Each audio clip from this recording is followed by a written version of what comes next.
পুজোর যে আর বেশি দিন বাকি নেই তা কিন্তু রাস্তাঘাটে বেরোলে বেশ ভালোই বোঝা যাচ্ছে।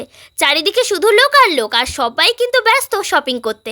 আর আমরাও গেছিলাম শপিং করতে গিয়ে একবার শপিং মল, একবার চুড়িমালার দোকান, একবার জুতোর দোকান, সব কিছুই আমরা ঘুরে ফেলেছি, কিন্তু আমাদের সেইভাবে কিছুই পছন্দ হয়নি।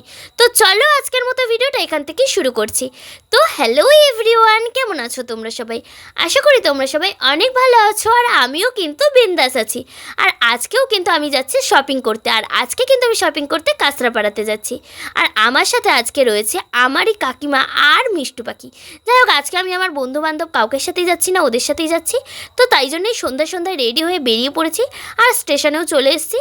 আর স্টেশনে দাঁড়িয়েছিলাম যে কখন ট্রেন আসবে, কারণ এখন আমরা তাড়াতাড়ি চলে আসি সবসময়। ট্রেন কিন্তু আমাদের আগে এখন যেতে পারে না, আমরাই কিন্তু ট্রেনের আগে চলে আসি। যাই হোক, এসে তো ট্রেনের জন্য অপেক্ষা করছিলাম, অনেক অপেক্ষার পরে অবশেষে আমাদের ট্রেন আসে, আর আমরাও ট্রেনে উঠে পড়ি। আর তারপরেই কিন্তু আমরা পৌঁছে গেছিলাম আমাদের ডেস্টিনেশন কাঁচরাপাড়াতে। আর আমরা কিন্তু ভীষণ এক্সাইটেড ছিলাম, কারণ আমরা যাচ্ছি শপিং করতে। প্রথমেই কিন্তু আমরা ভেবেছিলাম যে আমরা যাব শপিং মলে, তারপরে আমরা আমাদের মতামতটাকে একদমই চেঞ্জ করে ফেলি, আর আমরা ভাবি যে আমরা বিবেকানন্দ মার্কেটে যাব। তাই জন্য আমরা সেই মতো চলে আসি বিবেকানন্দ মার্কেটে। আর এখানে এসে দেখি চরম লেভেলের ভিড়। আর সব থেকে বড় কথা হচ্ছে, কাঁচরাপাড়ায় তুমি যখনই আসো না কেন তখনই কিন্তু ভিড় দেখতে পারবা।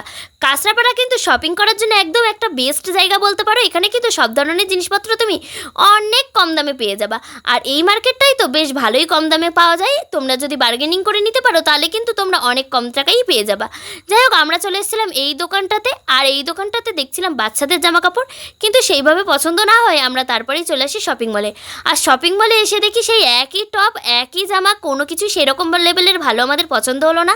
তাই জন্য আমরা শপিং মল থেকে বেরিয়ে যাই, আর বেরিয়ে গিয়ে আমরা চলে এসেছিলাম অন্য আর একটা মার্কেটে।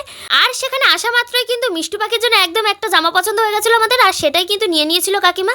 আর মিষ্টুকে জিজ্ঞাসা করছিল যে তোর পছন্দ হয়েছে তো? ও বলছে হ্যাঁ খুব পছন্দ হয়েছে।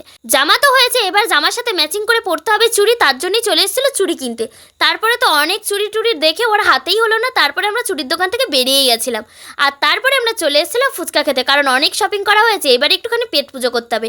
তাই জন্য আমরা খেয়ে নিয়েছিলাম ফুচকা। আর ফুচকা খেয়ে নিয়ে কিন্তু আমরা বাড়ি চলে আসিনি, আমরা ফুচকা টুচকা খেয়ে নিয়ে আবার চলে এসেছিলাম শপিং করতে। আর শপিং করতে হবে এবার জুতো, তাই জন্যই জুতো কেনার জন্য চলে এসেছিলাম। আর এখানে তো সব ধরনের জুতো রয়েছে, তাই জুতোও দেখে নিয়েছিলাম। আর তারপরে আবার আর একটা জামা কিনতে চলে এসেছিলাম, আর এখান থেকে এই জামাটাই নিয়েছিল, আর এই জামাটা কিন্তু অনেকটাই সুন্দর ছিল। যাই হোক, আমরা কিন্তু অনেক কিছু শপিং করেছি, সব কিছু তো আর দেখানো সম্ভব হয়নি। যাই হোক, তারপরে আমরা চলে এসেছিলাম দই বড়া খেতে। আর দই বড়া খেতে কে কে ভালোবাসে অবশ্যই কমেন্ট করে জানিও। অনেক শপিং করা হয়েছে, অনেক খাওয়া দাওয়া হয়েছে, এবার হচ্ছে আমাদের বাড়ি যাওয়ার পালা, তাই জন্য আমরা বাড়ি চলে এসেছিলাম। তো আজকের ভিডিওটা এই পর্যন্ত। ভিডিওটা কেমন লেগেছে অবশ্যই কমেন্ট করে জানিও। ভিডিওটা যদি ভালো লেগে থাকে তাহলে অবশ্যই একটা লাইক করে দিও। এখন সবাইকে টাটা।